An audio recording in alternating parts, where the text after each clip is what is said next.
Hello and welcome to Midlife Crisis, the show where I think Kevin has unplugged himself from the internet, and I don't know if we're actually streaming or not. We are. I'm your host. My camera's just died. Give me a second. I'm your host, Spencer Crittenden, and joining me is the blurry, the invisible, the unplugged and uncammed, the recammed, the live camming with the Eli Manning, the Cyberman with the 10-year plan, the NFD with the BFP. I guess that's supposed to be penis. The spinner of plates and the master of baits. Kevin, I'm not going to read this. Kevin Day, everybody. He's here with me. What's up? How's it going? Doing great. Yeah, my phone just fell right as the show started. Perfect timing for that. Yeah, everything's going great here. Got back from LA. Yeah, doing good. How was your week? Oh boy, how's my week? Oh boy, how's my week? Oh boy. Okay, I do have a story, but I feel like first we might want to hit the audience with a Jeff update, right? Yes. So you have the news time Yes. The song, what do you call it? I don't know. Whatever. Oh yeah. That's it. It's time for the news. It's the weekly Jeff update. Or, if we use, as Jeff might say, news time. Where the fuck's Jeff? So this is the update. This one is actually kind of my fault, I guess. Probably. Where we left off, Jeff had said he wasn't going to be at the show, and he had said he was going to be back, and we can coordinate then. He said, yeah, I'm free and home the 18th. And yeah, we said, awesome, we'll coordinate that. And so I text Jeff at, what is this, the 20th, which, see, this is why it's my fault. And I said, so you're back in town? Oh, no, I said, wait, Jeff, are you back in town? And he responds, back in town Monday. Which, I guess if he left town Wednesday or Thursday, because he says back in town, he said he was going to be back in town the 18th, right? That's Tuesday. Right. So if he was back in town the 18th, in town Wednesday, or left Wednesday, or in town Wednesday, and then left Thursday, then what he's saying might be true. So I don't know. But so I texted him on Thursday, you back in town? And he's like, no, I'm back in town Monday. And I'm like, okay, I'm checking the thing, and it's like, Monday's the 24th. That's not, how does this square? But I'm telling you guys, the audience, with the wisdom of knowing and of thinking about this, not my live reaction. But so then he says, I don't go away again until the 18th of February. So, if that's true, we might be, let's see, 1, 2, we might be getting up to 3 episodes of Jeff coming up here, and I think you can take off one, as just for fun. And so, you got 2, and then I think you still have to subtract another one, just because. But so that's like, we're at 1 and 2. This could be 1 and 2 shows with Jeff, this could be cool. We might be able to get him to record some wild lines for the soundboard, and then we can have a lot more Jeff no matter what, I can't wait. I'm at the edge of my seat. Yeah, I think I was thinking maybe we should just go back to some old episodes of Whose Line Is It Anyway, and just pull some Jeff lines, and isolate them, and then he could be all like, "You're a screwdriver, madame," or whatever short form kind of improv things make sense with the props that are being held. I don't know, but yeah.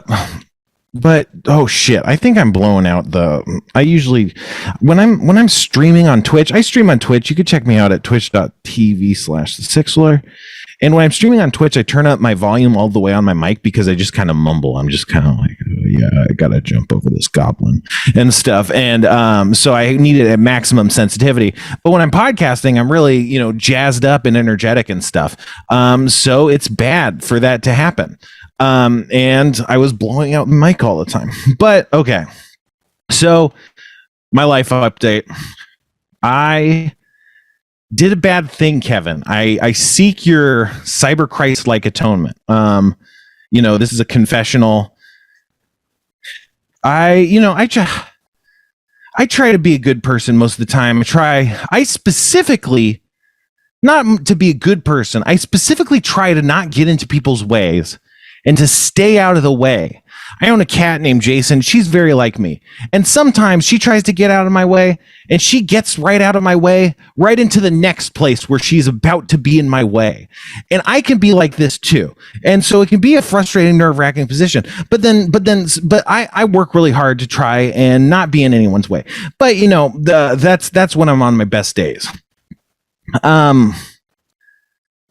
Sometimes I don't have a good day, but okay. So, but also, I don't know if this is an experience you've had, Kevin, but this is my whole life. Is I'm walking down the sidewalk and there's three people kind of essentially linked at the elbow, flanking each other, walking down the whole sidewalk. They're taking up the whole thing. They're not looking where they're going. They're just forming a wall of meat. And so it's like, I guess I have to get off the sidewalk because otherwise I'm just going to collide with these people, and sometimes you don't collide, or sometimes you don't get off the sidewalk. You kind of turn to the side and be all like, oh, maybe I can squeeze through them. And sometimes that works and sometimes it doesn't. Sometimes they do break apart and you get through. Sometimes you just hit them. Sometimes you walk into a person or a group of people walking down the sidewalk that's not looking.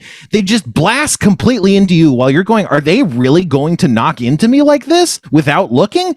And then when that happens, they glare at you as if you just willfully tackled them and not, you were just being like, what is about to happen? And trying to dodge, maybe you don't have time to dodge, maybe you are mid dodge and it's not enough time. Anyway, this has happened to me a lot. It's really frustrating because I don't know, it makes you just be like, well, how does the rest of society function when stuff like this happens? Is everyone constantly getting out of the way? Is everyone constantly expecting everyone to get out of the way? What am I supposed to do here? Am I supposed to be an asshole and just blast into people all the time? I have no, has this ever happened to you? Is this a me thing? No, this does happen. And I think sometimes people are just oblivious to their surroundings and just absolutely do not realize that other human beings exist for a short period of time. Yes. Right. I agree with that take. And I think for me, it's especially triggering is not the right word, but let's use it. It pisses me off like a lot more because I feel like I'm just trying so hard to be out of the way. And again, who's to say I'm doing it right? I know there's instances where I'm doing what my cat does and I'm trying to get out of the way, but I just can't help but be more in the way and it sucks. So, who knows? Who knows how successful I am? But that's the head that I have going into this incident that I'm about to tell you about, in which I fucked up and I'm confessing. And so I went on a hike. It was good. It was let's side note. I've been going on this hike. I've been trying to reach the Hollywood sign. I haven't quite made it. I might be able to make it if I go all out, but it's like, I don't want to overextend myself being, going away from home. I want to be on my way back when I start overexerting myself, especially on an unknown journey, on an unknown distant hike. Like, you shouldn't overextend. Otherwise you get trapped on a mountain. So I've been enjoying myself on the hike, and I was listening to podcasts, and I was listening to the podcast. It was a recent Radio Lab, and it hit me so hard.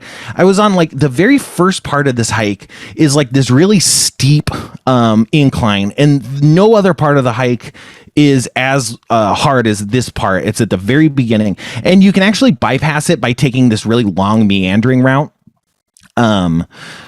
But that ends up being more tiring than just powering through this like initial kind of escalation.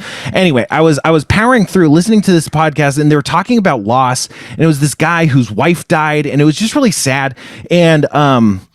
And they just hit me with this line that every time I think of it, it like really makes me tear up. I think I'm amped up, so I don't know if it'll make me tear up.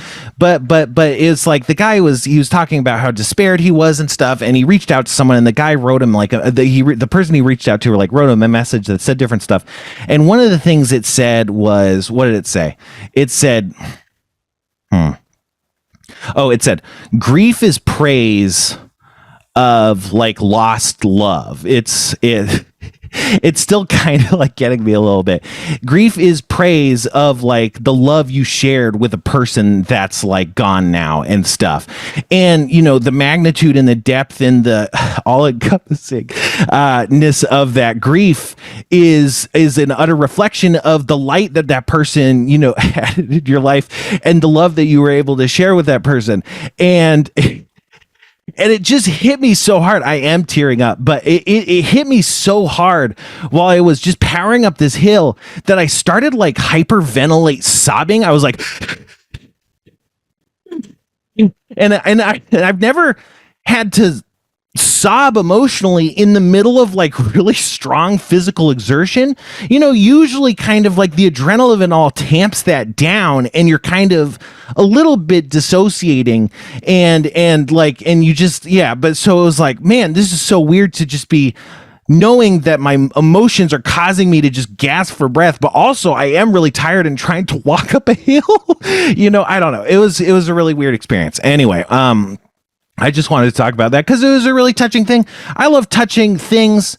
I love, you know, I don't know. I haven't suffered too much grief and loss in my life. And, you know, when people deal with stuff like that, I struggle with what to say. I have a couple things in my pocket that I say. But something like that I think is really beautiful. And, yeah, I'm going to probably, you know, try and use that in the future if I think it might help someone. I don't know. It's still making me really sad to think about. Well, not sad. I don't know. But I'm more, I don't know what you call it, sentimental in my older age. Just listening, just watching a movie and like a music swells and you see like the sunset is enough to like set me off. And it's not like I'm sad. It's just, I guess you'd say I'm touched or something. And it's more like that kind of emotion than anything else. But it fucked me up. Anyway, the incident. So it was after a hike, such a hike to the Hollywood sign. I was really drained. I was like, you know what? I'm such an asshole. This is such a bad story. This is not the kind of thing I usually talk about too widely because I like to maintain an image of a at least half decent person, and stuff like this absolutely shatters it and reveals the worm beneath. But so I was like, you know what I need is some fucking Arby's, and I go to the Arby's in LA. I'm sure there's more, but there's one Arby's in LA. It's by Netflix, like Netflix's LA headquarters. It's on Sunset. It's got a giant roast beef sign, you know, a classic Arby's. And it's got two entrances to the driveway. It's got a normal, you know, what you call a normal one. And then because it's situated near an alley, it has this back alley entrance. And that's usually the one I take. The back alley entrance has parking spaces all throughout it, because it's more of a parking lot alley than it is meant to be an access to this this drive-through. So I pull into the alley, and I'm pulling forward slowly because, again, this is a parking lot. Cars could start moving. And as I'm pulling through the parking lot, but before I've straightened out, because I'm turning to enter this alley, before I straighten out, a Tesla starts backing out. You know, their lights turn on. They start backing out.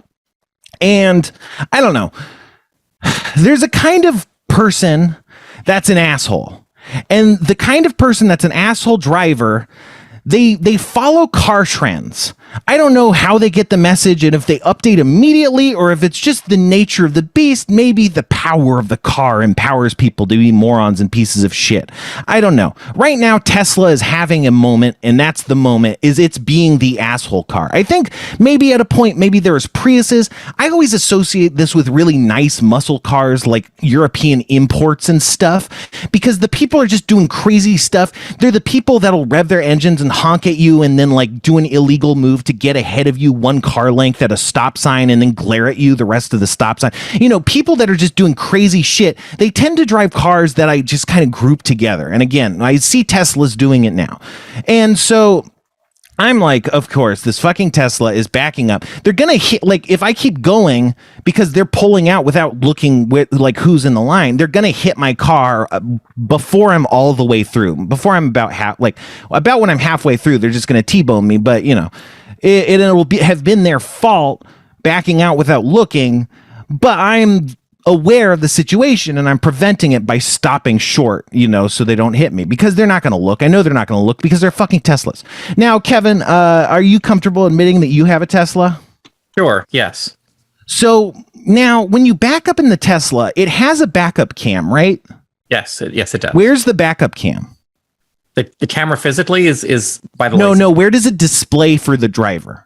Okay, there's a gigantic screen that's like the size of a TV in the middle of the front console. It shows up on there. Right. And now, don't Teslas have this feature? This is like my legal case when I'm at court for like manslaughter or something. And isn't there a feature where you see a simulation of your car with lines around the car demonstrating how far it is from certain things when you're parking? Is that still a thing? Yes. Where is that in the car for the display? Right in the center, like by the steering wheel. Right ahead of you, yes.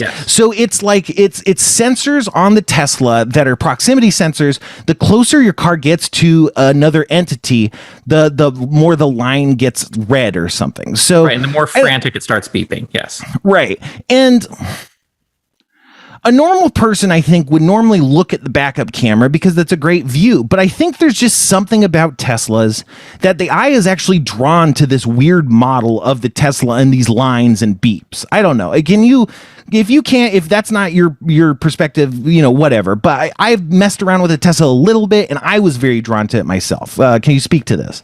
Yeah, I think people who are not experienced with driving a car that has that level of features and automation and things like that, it can be very distracting and a little bit overwhelming because the car does so much for you that you get into this mindset of, I don't have to worry about anything because it's handling it for me, which sort of is counterintuitive because the only time you need to react is in an emergency and you're generally not ready for it then because you're so complacent.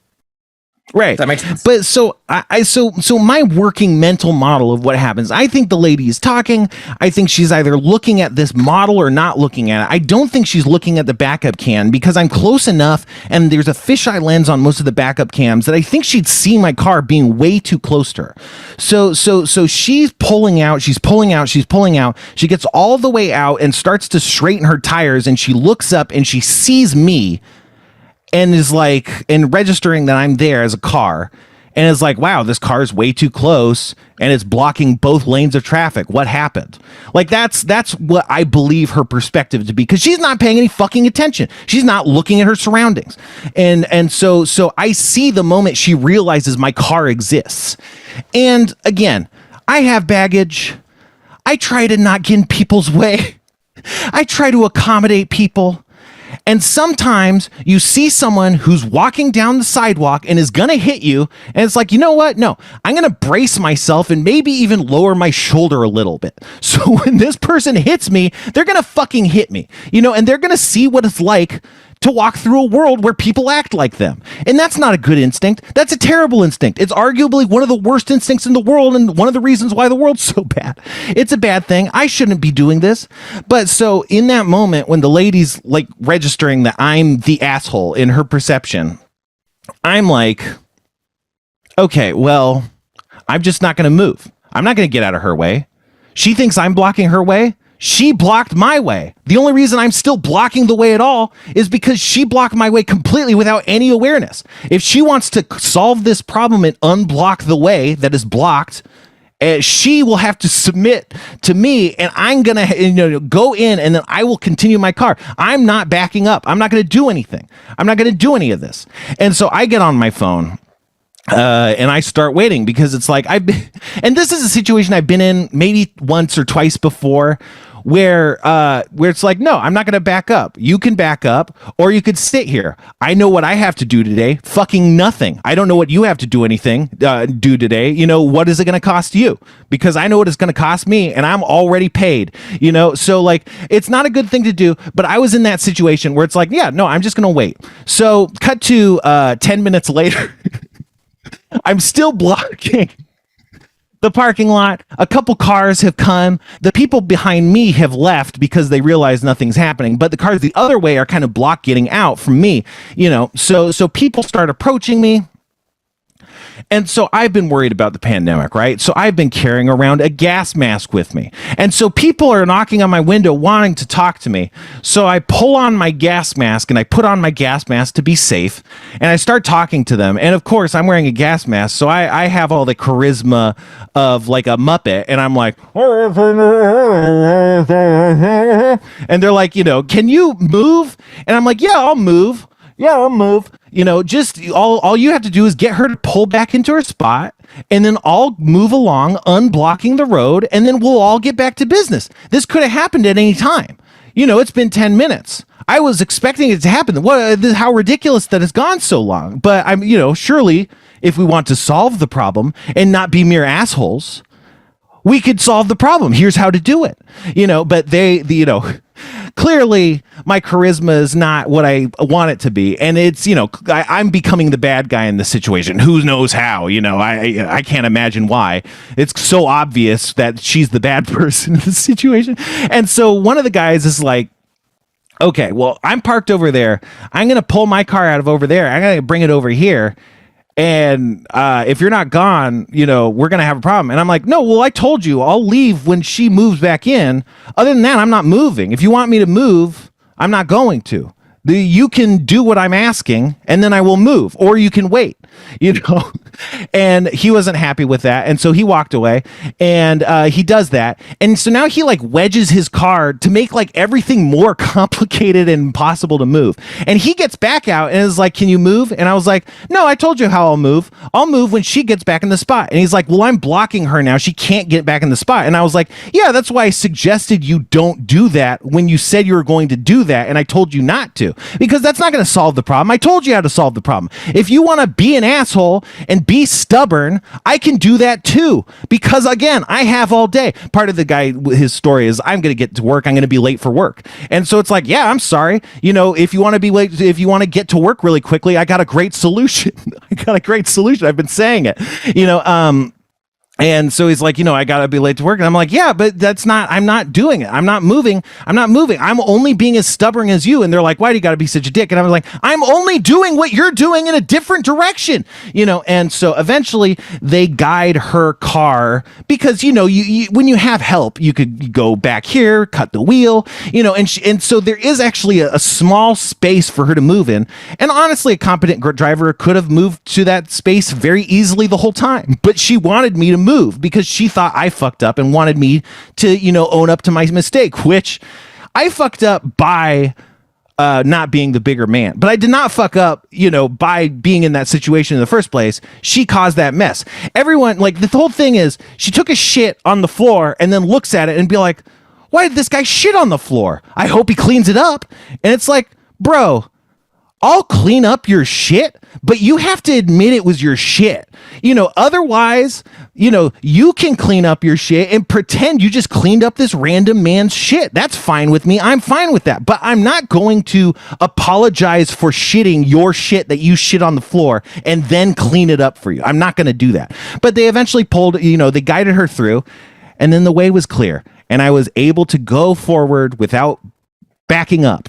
And so I was so ashamed and jacked up on adrenaline that I can never go back to the Arby's again. So I'm never going back to that Arby's again, and it's a shame. But I deserve it. I think that's a fair penance for winning that moment. I hesitate to bring up this part of the story because I think I'm not coming at this from a white grievance angle. But if a racist person heard it, they would interpret it a dog whistly way. But as the lady was getting guided through, she sees me again, and I could hear her because my window's down, and she's like, "Is that guy white?"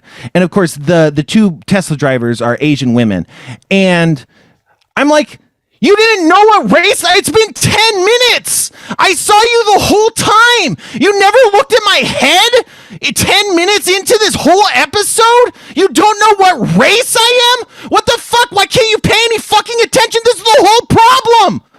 Anyway, I can't go back to armies anymore. And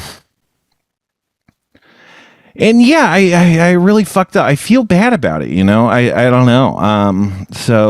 But it's not a good moment.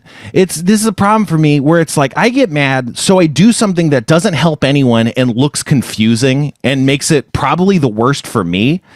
And then people are like, "What are you doing? You're tying yourself in this weird knot and screaming in the middle of the street." And I'm like, "You did this to me." And they're like, "That doesn't make any sense." And I'm like, and then eventually I have to get up and leave the street. It's like, why am I doing this stuff? It's not helping. It's this toxic anger that goes nowhere. I don't know. Can you try talking? I think I blew out my headphones. My headphones have been having this problem? Yes, I can. Okay, sorry. Okay, I can hear you.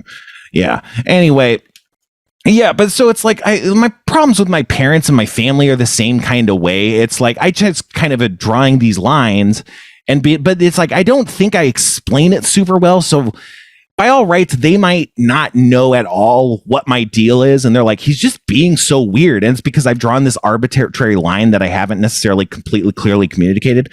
I want to say I have, but who knows? Let's just open the door for maybe I'm flawed in this way. But what I'm trying to say is my brother listens to this podcast. I don't talk to my brother. I don't like hearing from my brother. I don't like interacting with my brother. I do love my brother, but I don't like interacting with him.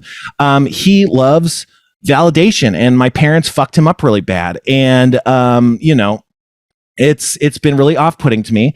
And so as I've pulled away from my brother, he kind of, I think it hurts him really deeply because he has this kind of issue, and I'm kind of not kind of like, I'm kind of feeding into that issue of this lack of validation or something. But, I'm a real person with feelings. And when he talks to me and tries to communicate with me, it really hurts me and it makes me feel bad. And I dwell on it because I don't want to act like this to my brother, but I'm just a broken, fucked up person. And so if my brother wanted to, if my brother cared about me as a person that he wanted a relationship with and not just as this weird trophy for validation that he's missing from his life, you would think that he would not continue to contact me. But he does. And it's a bummer because he's a cool guy. He's funny. He's smart. And but I don't want to deal. I just don't want to. I talked about last week that once this negative stimulus shows up, there's nothing you can do. You just have to mute or block the person so it can stop coming through to you. And I don't want to block my brother, because he's not a Twitter troller or a random idiot, but it's the same sort of situation where it's like, well, what do? I just have this negative stimulus that's continuing to pour in. I don't like that. That's basically why I don't talk to any of my family, Anyway, so if he's listening to this, take a fucking hint. I'm so sorry for doing this to you on a podcast that's broadcasting. Schrob Home Video is going to be later today. So we're getting more audiences. This is even more embarrassing than normal. And maybe I should have thought of that before starting this train of thought, but here I am, and I'm a bad person. It's the same sort of situation at the Arby's, who knows? I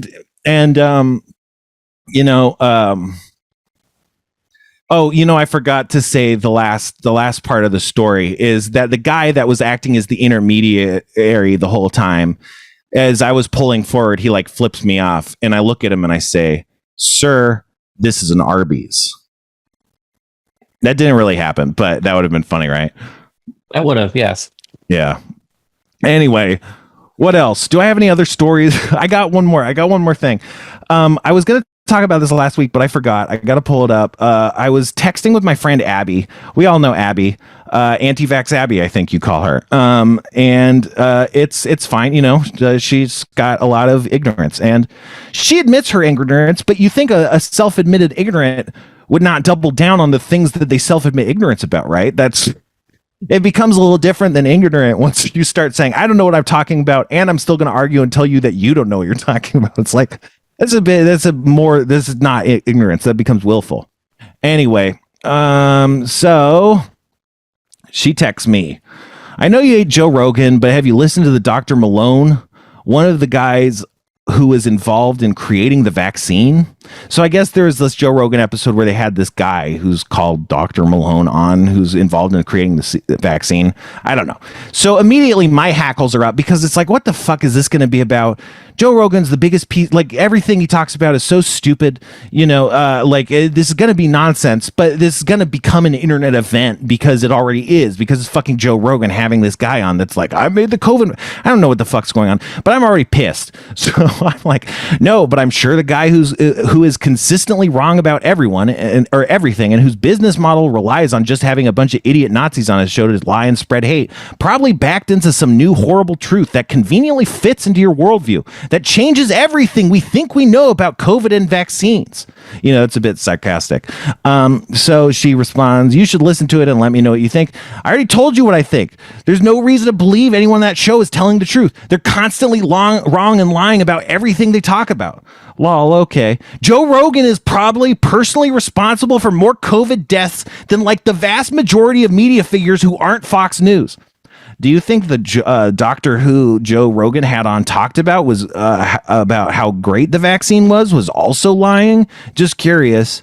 Why would you trust a person who thinks it's important for you to know two completely conflicting things about the vaccine? That person clearly doesn't care what his show puts out. I'm not talking about Joe Rogan, but they're going on Joe Rogan for a reason. I'm talking about the interesting information he had on the podcast, who is involved with creating the vaccine. It's interesting. Or it's lies. Everything could be a lie. It was just an interesting listen, and I was curious to see your thoughts. There's a lot of doctors who thinks the vaccine is bad. He created it, though. There's a lot of people who shouldn't be doing the job they have. It's like an atheist pastor. What did he say? I'm not going to listen to it. Joe Rogan sounds like Kermit the Frog. And she never responded to me. Later... Oh, just to follow up, I didn't tell her about this because it doesn't matter. But later I found out that this guy was involved with the creation of, or with the research into mRNA vaccines decades ago as a graduate student. So as a graduate student, you're often used as kind of like a glorified intern. I don't know. That's reductive. I don't know the deal, but I know that a lot of times they get a lot of brute force from students that they use for valuable scientific purposes, you know. But the grad students, I don't think, usually go on to like kind of claim to be sole creditor. And this person has like since then gone on to just say like, I invented like he didn't invent anything. Like he might have done a couple research trials in like one stage of this like years long development or something. I don't know. But he's like, one of the things he does is goes around like claiming that he doesn't get enough credit for creating the vaccine and saying it's actually bad because of the corporations. And it's just like, it's all just nonsense. And like, it's like it's like the fucking Flamin' Hot Cheetos guy who actually invented Flamin' Hot Popcorn, which you can be proud of inventing Flaming Hot Popcorn. That's fine and that's cool. But when you go around saying you created Flamin' Hot Cheetos because that's a better story, like then you're lying and you're taking other people's achievements away. And it's not like, I don't know, it becomes ridiculous. It's like he could say like, you know, I was a graduate student that worked on the mRNA vaccine and then the government decided that the world was actually flat. You know, he could still do that, but he's going on because it's not about that. It's just about he's a fucking crazy person. Anyway, that was the sidebar because she never responded to me. And so then I saw, you know, you see this this story going around on the internet that the anti-vax people are telling their followers to drink their pee to boost their immune system against COVID. And so I texted Abby the next day, hearing some interesting research about alternative ways to prevent COVID. And then I sent her a link to the drink your own pee thing. And she responds, "Oh, I already do that." And so I'm like, haha. And she's like, "I'm being serious." So the thing is, it would have been a really good joke because she does do like water sports in her pornography work. So like it's funny to be like, "Hi, I drink pee anyway," because it's like that's part of the sexual act that's happening. But she seems to literally do this for some natural preventative purpose. It didn't work. She actually caught COVID, by the way. She's already fine. So, I'm sure she'll be convinced that she was wrong. Yeah, the whole drinking pee to prevent COVID thing started as a prank on 4chan that they were like, hey, let's see how many people we can get to believe this. And it took off amazingly well. Yeah, but pee in medicine dates back to ancient folk medicine. So, that's specifically sure. I didn't know that, but that's interesting. Yeah. So, yeah. What do you have to say about all this? I talked for 33 minutes and a half. Yeah. No, I feel your pain at trying to get through to somebody who's just so deep into this self-reinforcing misinformation that it's so hard to logic your way into a discussion with somebody like that when every bit of knowledge they have is so wrong that there's just you don't even know where to start. And I think that's the problem that we're at right now is that there's a substantial percentage of the country that is misinformed about so many things at just a factual level. It's not a case of just opinion. It's a case of like, hey, this thing that you believe to be a fact that's indisputable is just based off of total nonsense. I don't know how to get around that. I don't know what we should do. What do you have any takes on that or what you think society should do about this problem? No, it's the ultimate problem. It's because you can't. I mean, that's why I had that rant that got everyone mad about. If someone doesn't value something, I don't know what to do about them other than to limit their ability to influence things, right? If we just said, okay, well, fascists can't be in politics, that would solve that problem. But, like if they're like, I'm running for president. If I win, I'm going to make black people illegal. And people are like, yeah, it's like, you can't convince them not to do that. They think that's good. Like, that's what they think good is. When they eat chocolate, they're like, ugh. When they eat racism, they're like, delicious. How you be like, no, actually, chocolate's good. It's like you can't convince someone of that. They're like, oh, I love eating shit. I love eating poop. It's you can't. It's not logic. It's at best it comes from emotion. But I think the thing is, our emotional predispositions, drive us to be like, I'm sick of everything. And they don't, like I was just tweeting about this, they don't drive us to be like, this sucks. I'm going to start really doing charity and volunteering for causes. You don't get so fed up, you do something good. Like, you don't get so fed up, you unblock an Arby's, I'm never like, you don't get mad and then do something positive. Like, this is not entirely true. There's cases where it's not true, but in general, we're not our best when we're dealing with shit. So as we exist in a world with shit, we're constantly having bad reactions that are not going to create a positive result. How do we stop that? I don't know. That's like what humans do. That's kind of what we do. We can hope to learn it in ourselves, but I don't know. And that's what's so crazy thing. Like, Abby actually is smart. Like, it's weird. Like there's stuff she's dumb about, but like there's a lot of capacity she has to like understand complex things. She's really good at doing a lot of complicated like work related tasks and stuff. And you can tell her understanding all this stuff, but then also she just has this different sort of value system and programming that there's just some people you just have to want to change it. Like, you can't incept a desire to change into people like that, because in their mind what they're doing is working. It's not working, but in their mind it is. And for some reason, some people it is working for Donald Trump, for instance. Like, why do you convince him not to be Donald Trump? He's like, no, I want to be, Cyber Hitler. Like, that's what I want to do. You shouldn't want that. That's not what someone should want. But if they do, what do? We put them in jail. Like, that's all we can do, or ban them from stuff. I don't know. Like, but I'm not proposing that. It's just like, it's not really a solvable problem. But yeah, we should talk about the news. The news brought to you by the Exotic Soda Company, and we got a quick plug from the Exotic Soda Company. Hey there, I'm the American dad, and I'm coming through to punch all the Nazis, and I can't punch the Nazis without a great tasty fill up from the best beverages on the planet, Exotic Soda Co. beverages. I'm the American dad. I got a big chin because I'm the same dad from the television show. Oh boy, use the promo code that happens for 15% off at checkout at the Exotic Soda Co. and punch the Nazis. And we're back. So yeah, in the Nazi news, we already played the Nazi theme, right? So we don't gotta play it again, I guess. They are aligning with anti-vax people to amp up violent rhetoric, violent anti-vax rhetoric. Because if you could propose something partisan, they should get to kill you for that.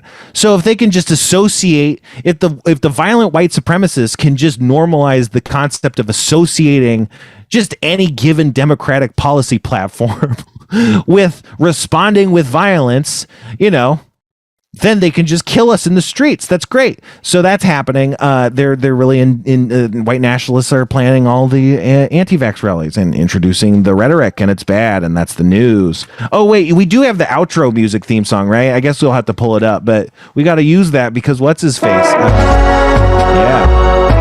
I got the rock. Doesn't even make sense. But no. Where the fuck is Jeff? No, it's fine. Jeff is fine, you guys. I get really mad. I'm a really passive aggressive person. This is how I process the things, is talking about people behind their back in ways that will be sure to blow up in everyone's faces. Like, it's not a good way to deal with things. I'm aware of that. I didn't really learn a better way of dealing with it. So, this is what you get. Jeff's good. You should go to his Patreon. Oh, speaking of his Patreon, I have a Spytreon, and we're trying to beat Jeff, and we're really close. I think if we had 15 more patrons, we will have overtaken Jeff in the number of patrons. So, yeah, once that happens, I guess we'll celebrate. I don't know. We got to figure out a good prize. Maybe your prize is you go to Arby's and you just cause a huge scene. And man, this is the thing is, like, white privilege, whatever. It's like, I was willing to wait for cops to show up. Like, people could have died as a result of, like, this whole, like it's not impossible, like, that some crazy shit could have gone down. Thank God nothing was. Thank God I didn't get hurt. Thank God no one else got hurt. Anyway, okay, but it's time for show and taste, right? That's what we were actually alluding to. What do you got for us, Kevin? So we got a few of them. We have a watermelon Fanta. You want to start with that one? Yeah, it's red. Where this one's actually from? And it's not in English. This one's got 160 calories for a 16.9 ounce bottle. Yeah, I don't know. It's Fanta, right? Isn't this Fanta? Yes. I think it's Fanta in a different language, but yeah, it is. It even says it on the back. Okay, well, I guess I'm going to try it. I wonder how carbonated this one is. Very lightly carbonated. I wonder... No, it's just got to be more flat, right? Yeah, like, I can't imagine... This is from China, by the way. Right, China. There you go. I wouldn't be surprised if they were like, oh, in China they have less carbonation in their drinks, but I think this actually is flat. Yeah, mine's a little flat too, but I don't know. They all seem to be about the same level of flat, so I don't know, but it's... This is good, though, flavor-wise. It's more of a green melon, kind of, like a rock melon or something, kind of cantaloupe-y kind of melon, or honeydew flavor. Or, yeah. No, it's good, and it almost reminds me of, like, what could be a Mountain Dew one day. Yeah, and it does have normal watermelon too. I just think it's like maybe half kind of watermelon-y and half more of that kind of honeydew kind of green melon-y flavor. Yes. Yeah, so once again, use the promo code that happens for 15% off the price and 30% off the carbonation. I'm going to grab the next one, which is the yellow one. I don't know. This one, yeah. Mango's a good flavor. Now, I'm told that the real mangoes that you got to eat can't be found like in America. You got to get them from like Pakistan, but they're not like legal. So they're like smuggled into like Texas or something. And then they get like, sold informally through Telegram channels or something, to get these real Pakistani, mangoes, which are supposed to just be way, way, way better than what you can get here. So what makes them illegal mangoes?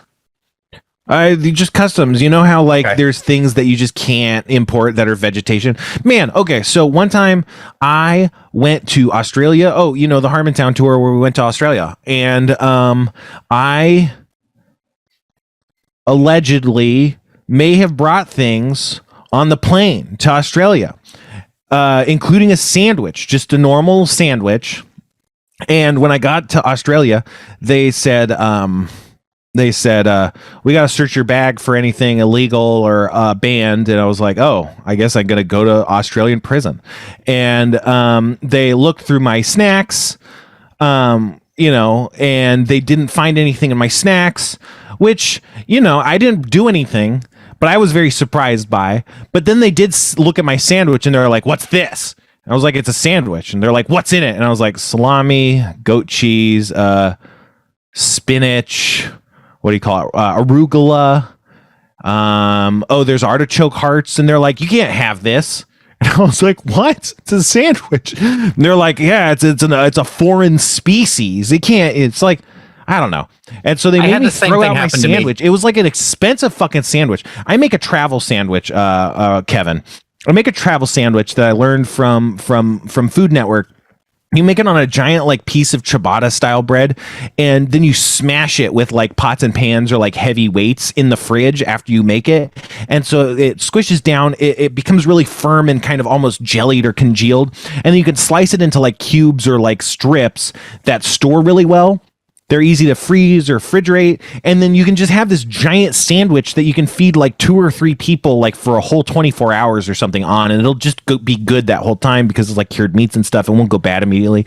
So I just have this travel sandwich that I make sometimes. So I was bringing that, and I was like, yeah, this is going to be great. If I don't find any food to eat, I'll have the travel sandwich. It'll be amazing. And then they took like $25 of sandwich and threw it out. But yeah. So you can't bring if I can't bring a sandwich to Australia, you sure as hell can't bring good fucking mangoes to America, I guess, is the moral of the story. And yeah, also on my Patreon I have a what do you call it? A Patreon Discord, and we have a live chat for that happens. So if you hate the Schrob Home Video Discord as much as I do, you should join my Spytreon and spite them by joining my Patreon, and you can see, the epic chat that's going on, such as Shitcoin Sherpa saying AI generated Jeffisodes, or Edward Fingerhand saying a wall of meat. That could be you one day. Who could imagine? Anyway, you want to try this soda, Kevin? Yeah, let's try some mango. Okay, yeah. You go first and I'll narrate. He's sniffing. He's drinking. He's remembering his childhood. What do you got? Not a fan of this one. I'm not. Yeah. Boy, I don't know how to explain this one. It's not sweet, but all you taste is sweetness. It tastes more like nectarines. You ever have a nectarine? Yeah. It's kind of got this nectary kind of syrupy sweetness to it that's like this fruity. It's more of like this wholesome syrupy, but it's still like this kind of fruity, cloying kind of sweetness. It doesn't have the tang that I typically associate with mangoes, right? Mangoes have more of a tang. Obviously, I think this would be better with the carbonation, but I don't think that's enough to save it. It's almost like a really whack pineapple soda or something. Like there's some good pineapple kind of flavors that are artificial, but sometimes you get one that's just like, yeah, this is just like they sprayed tropical cologne into sugar or something, right? Yeah. I would never have guessed mango, I don't think, for this one. Yeah.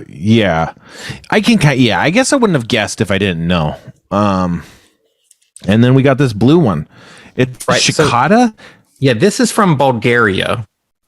And it's blue Fanta Shokata, which is supposed to be a blend of lemon and elderflower. Oh, I love that. Elderflower.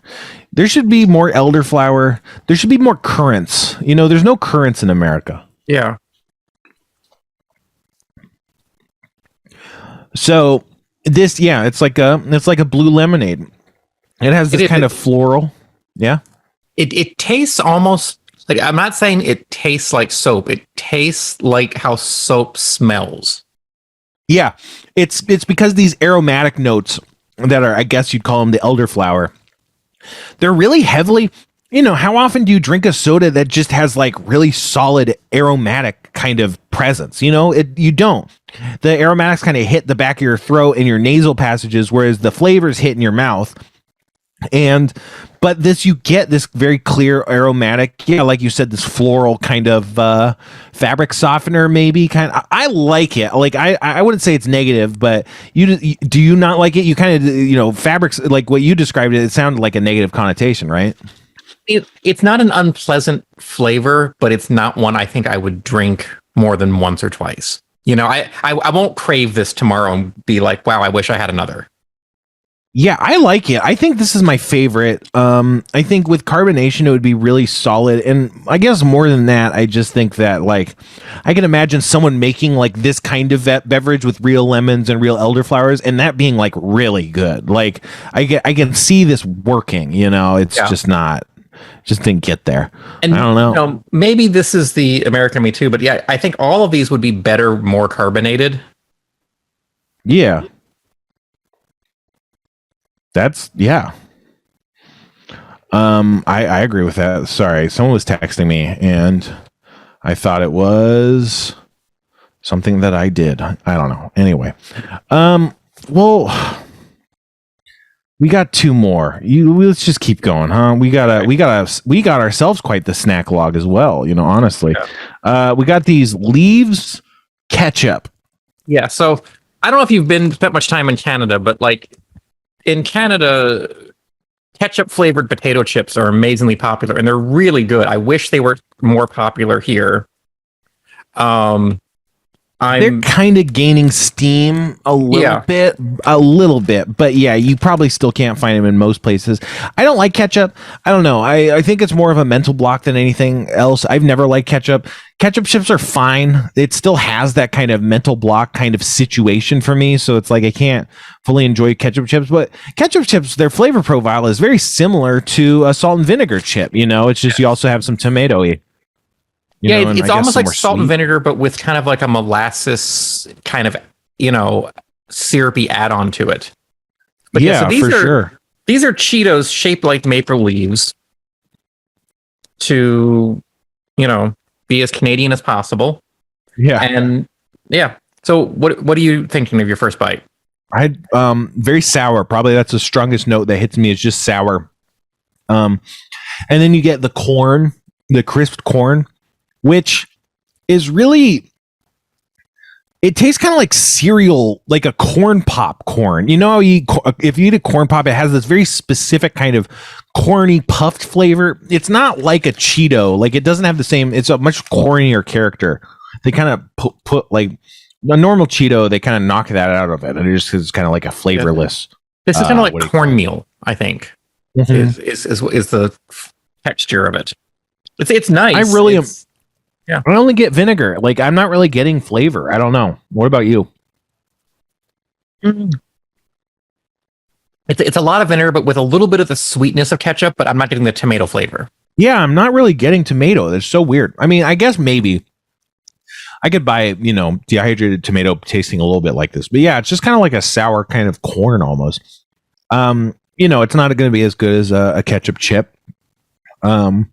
So yeah, don't get mad at us, Canada. But all right, we got one more. Let's power through it. China. This is steak flavored here. Steak flavored Cheetos. Are these from China? Yeah, these are from China. Are these all from China?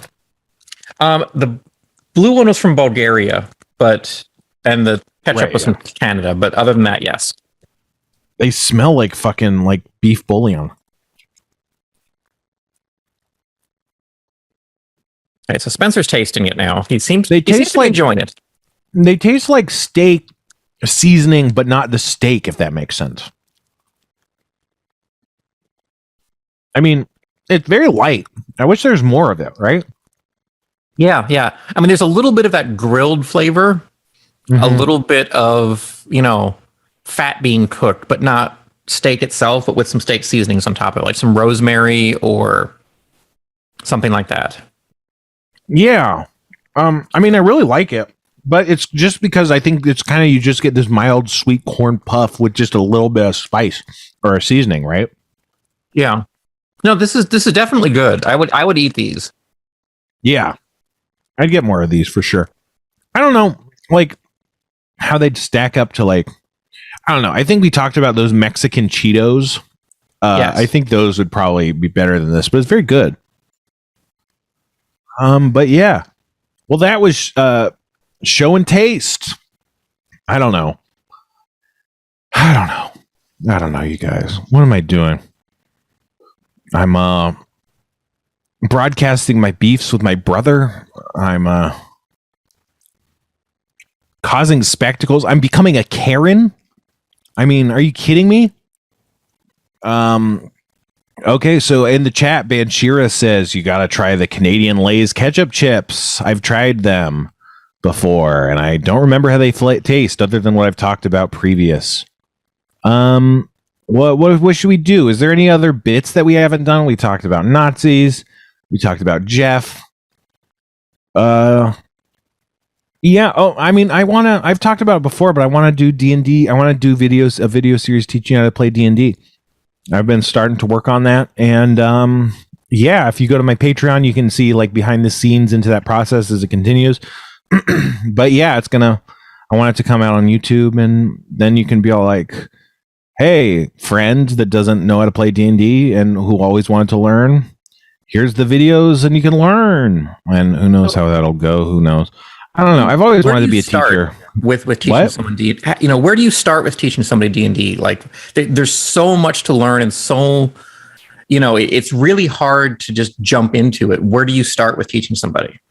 Well, you start with the first script, which I have done, and it starts with an opening graphic. Of course, you got to start. So that's how you start teaching someone how to play D&D, is with an opening graphic.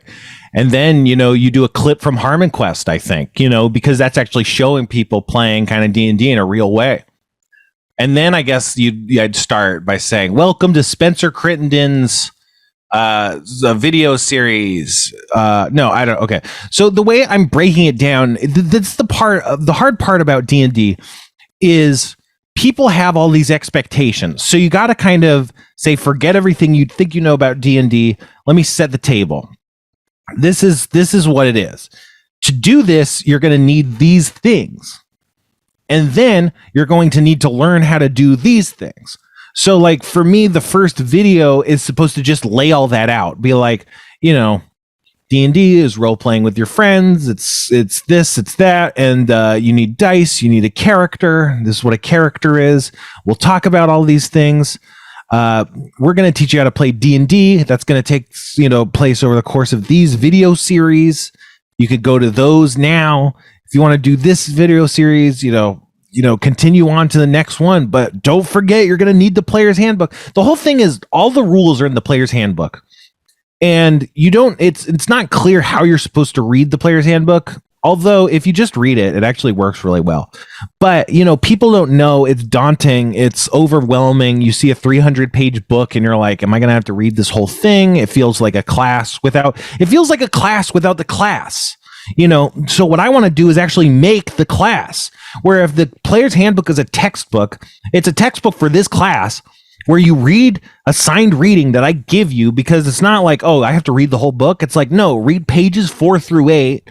And then we'll talk about them, and then you could skip the next few pages and you only have to read this section. And then let's talk about that, so that's kind of what I want to do is be all like, look, how you play is by learning from the player's handbook. And you could do that by reading it. But if you can't do it by reading it, we're going to read it together. I'm going to tell you what to skip, what to focus on, and then I'll talk about what I think is important. And then, hopefully you can be comfortable with that process in order to continue either with or without the videos, So that's, I don't know. I've been talking about it too much just because I should probably work more on it. I've worked a lot on it, but I want to get it done. It's something I've wanted to do for a long time. but I think I can finally at least try to do it. Who knows? It's a hard thing to teach, but I've done it before. I teach people to play D&D all the time. The thing is, like, if you can make your own character sheet and then you can point to a couple specific parts of it, you can play D&D. And that's basically the standard we set for our guests on Harmon Quest. That's all they did. I would even color code the character sheets, being like, okay, here's your saves. They're this little pink slip. And then here's your skills. They're this blue slip. And here's your attacks. They're green. And so, like, whenever we say, oh, what's your skills? They'll be like, oh, he said that was green. And then they at least know where to go. And then they could tell me what's on the sheet. Groups are different from group to group, but I think a lot of groups, if you can just say what you want your character to do, and when they ask you to point out things on your sheet, if you can do that to any meaningful extent, and they can help you with that, you can play D&D.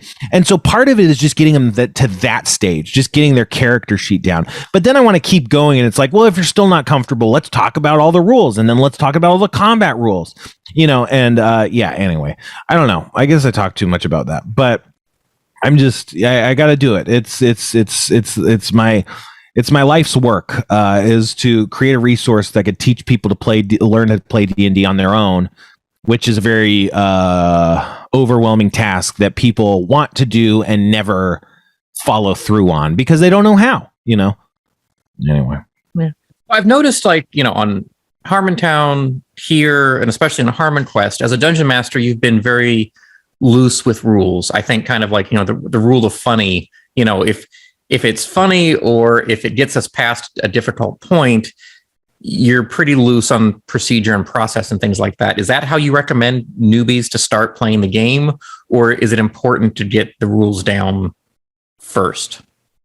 Well, the thing is, like, the game flows through the dungeon master, so it's kind of at the whim of the dungeon master. And that's part of what we want to teach in the class, is that, like, anything we're talking about is kind of the basic way to do it. But depending on how your DM wants to do it or how your group works, you might do it a completely different way. So because of that, it's not every single rule needs to be in your brain. It's more, what do I have to expect? And then how do I kind of live up to the expectations that show up, So I think that you don't really need to know the rules, even if you are operating with them a lot, because the DM is the only person that needs to know the rules. If they say, I want to attack, you can tell them. You should be able to, if you're the DM, to tell them what the rules operation is. They shouldn't have to know that. But they don't. When you don't know how to play, you don't know what you should focus on. You don't know what's not important and what you can not focus on.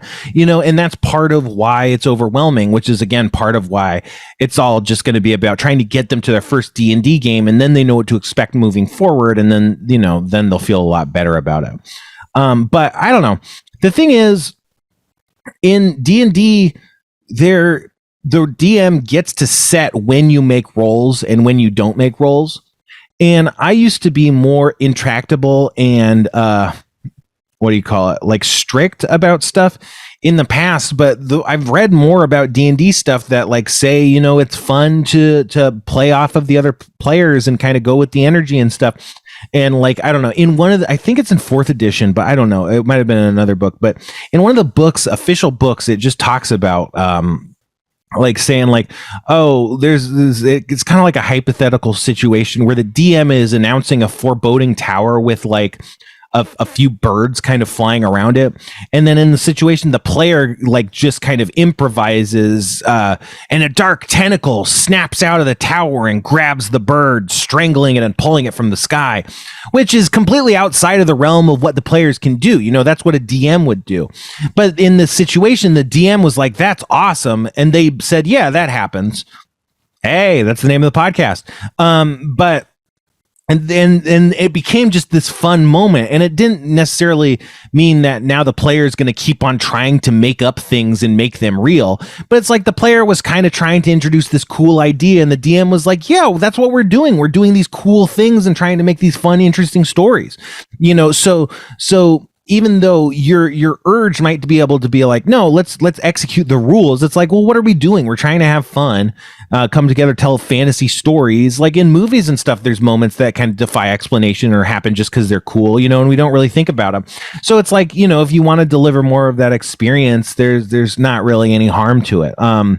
So I think that's kind of why I've moved more in that direction. I don't think it's really about the rules or not the rules, but it's like, yeah, it's just like, what are we trying to do? Are we trying to look up how long it'll take to suffocate, or are we trying to have have a fun time? And I'll just say how long it'll take you to suffocate, and maybe it's right or it's wrong, but we're still going. And hey, now it doesn't even matter. And you got up out of the water anyway. And so why would we even bother looking up the suffocation rules, because they didn't even come into play at all, And I just think a lot of times, like, pushing into rules minutia is just like, what are we trying to do here?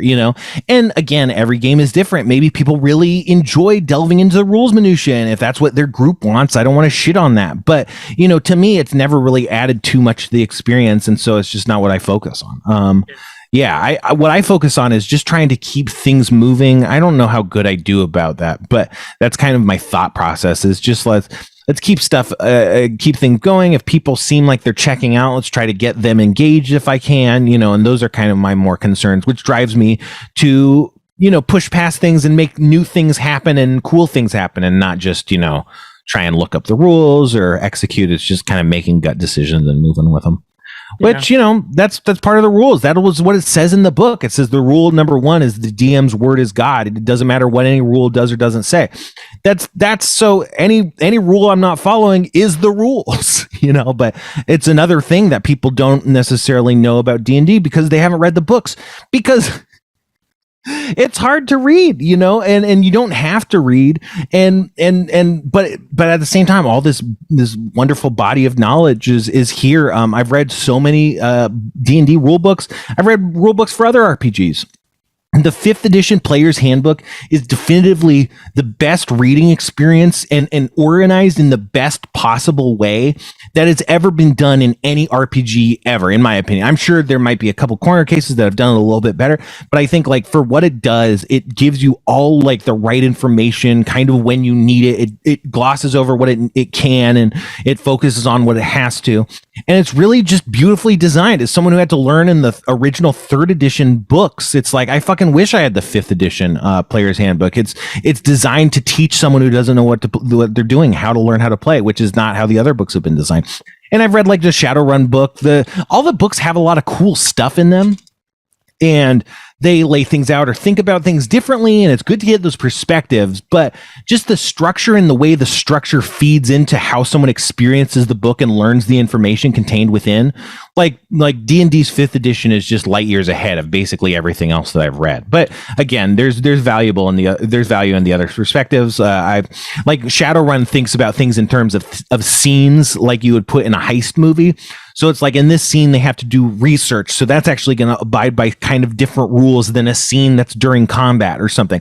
And just thinking about it in terms of scenes and like, hey, we can actually cut past this because it's not an important scene, and thinking in that way is really interesting and completely different than the way like D&D kind of talks about setting up a campaign.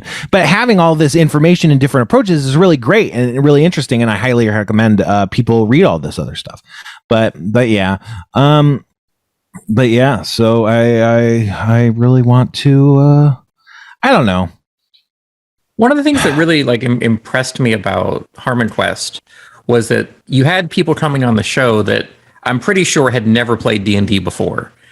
And we never had a pre-meeting. Like one thing that I realized last week is that I could have just called all these people on the phone, called them into the office and talked about stuff weeks before. We could have gone over ideas, made sure they were clear. But it was just so successful that I didn't have to. On the day, I would be like, here's your character sheet. Your guy is going to jump in a hole and then get mad at the sky, and she can shoot ice. Here's this. This is how many, this is your bag. It's full of funny things. It's funny if you say, I got a thing in my bag. People love that. Like, I just set it up really, really quick. And it succeeded, but sorry, I cut you off. Continue. No, that was the answer to my question was, how much time did you spend preparing the people to be on, the guests to be on the show, and what did you tell them? Yeah, literally 5 minutes. People were in varying levels of interested in what I had to say, which was varying levels of stressful for someone that was trying to create a narrative, cohesive show that hinged on the person's involvement. But yeah, I would say. Okay, so we're all familiar with improv. D&D is a lot like improv, except in improv you can say, "I have a gun. I'm the king of France." Oh, and then people have to go, "Oh my God, the king of France has a gun." In D&D, your character is defined by this character sheet. It has what you own and your kind of things, and you can kind of do anything a person in that position would reasonably do, but it's defined. You can't just say, "I'm the king," and that becomes true. Now, the DM can make up all this stuff all he wants. He's the only one who has that power, but you kind of have to do what your character does. Here's your character sheet. You don't have to know what any of this stuff is, but sometimes we'll ask you to check these things. So just so you know where they are, again, I color coded things. So in pink, we have your saves. In blue, we have your skills. In green, we have your abilities and magic. And then in yellow, you have your items. You can do any of these things. I also wrote the character sheets in a language that was specifically designed to be readable to a person who didn't understand. I left out all the rules terms and just gave them the kind of gist of things because I knew the rules. So instead of like a smite from a paladin is like, you do 1 damage for each level plus your charisma bonus on an extra attack if you declare a smite. It'll say smite 3 times per day. You can smite people, does extra damage. And then they say I smite, and it's like, well, I know because I have my notes that it does 1d10 extra damage. So I also made it so the player didn't have to track very much stuff that they didn't understand, and they didn't even need to understand the sheet. They just need to be able to read items and make jokes about spells they have. And then if I said, "Hey, do you see a word that says Constitution? What's that number?" They could answer the question, which that's basically playing D&D if you have a good DM. And then we also before the show would do a fake run through where I would just kind of give them a more improv-y premise where it's like, "Oh, Patton Oswalt, you're at the 7-Eleven and a guy starts ripping the Slurpee machine off the wall. What do you do?" And then they just say like, "I run and call the cops," and I'm like, "You're role playing," and everyone applauds. And we usually cut that out, but it's like, that's what's going to happen. You'll have your character, but that's what we're doing, and that kind of greased the wheels even further. But it looks like that's our time, huh? We got to get out of here. Yeah. Yep. We're out of time. Yeah, so thanks so much, you guys. Like I said, check out my Patreon, check out Jeff's Patreon, but check out mine. We're trying to beat Jeff's Patreon, and we get a reward once that happens. I don't know what it will be. Maybe it'll just be the Minecraft server. But either way, what else? Look forward for my my D&D teaching series. You can follow it on that Patreon. Kevin wants you to buy silver, hoard silver. That's what Kevin says. Buy it from me. We got yes. Schraub Home Video coming up, right? What's happening? Yeah, we have a brand new episode of Found Trap tonight on SchraubHomeVideo.com. So if you're listening to the podcast, not watching this live, every Sunday night we have hours of live shows, including this one at SchraubHomeVideo.com. Starts at 3 p.m. Pacific, 6 p.m. Eastern. Go to SchraubHomeVideo.com, watch us, join our Discord. Don't talk to Spencer on there, and everyone's happy. Yeah, well, you can't. I mean, I'll solve your problem there. You can't. But yeah, tune in next week and see if Jeff's here. He actually might be. Who knows? I wouldn't hold him to that. It would be a little much to expect he shows up. But as always, as we always say, Fanta, more like I hardly. Good night, everybody.